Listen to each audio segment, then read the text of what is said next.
Hey guys, so it's time for another makeup tray wrap up. Let's dive right in.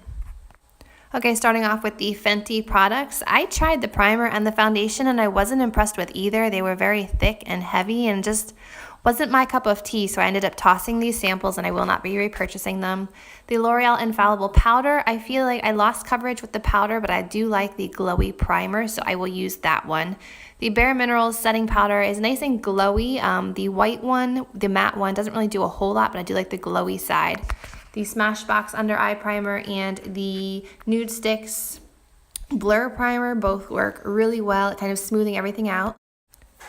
Moving on to the Kevyn Aucoin foundation. This is a really beautiful foundation. I find myself reaching for it quite often. I really enjoy it. Next up, we have the Bare Minerals bronzer. It's on the light side, so I would recommend going with a medium or deep shade if you have light skin. This one is not showing up very well, but it is a really beautiful shimmery bronzer. The Shop Miss A highlight is dry, but when used on top of a setting spray, it's beautiful. This Sephora makeup cleansing balm is not as good as the It Cosmetics one because it's a bit thicker than the It Cosmetics one, but it is a dupe and it does get the job done. Next up, the Merle Norman Shadow Quad. It's really pretty. It has greens and browns in it. It's just a nice everyday shadow quad, nothing out of the ordinary. This Hikari Shadow is nice and super metallic and foiled, but it's one of those like little samples in the plastic thing, so I ended up tossing it. I just never reach for those. The Rimmel Stay Matte liquid lipsticks were patchy on my lips. They didn't dry opaque. I just wasn't a fan. The Giorgio Armani A blush is really pretty. It's in my 5 first impressions video. It's like this light pink on the cheeks, and I feel like it would be perfect for like an Asian beauty look.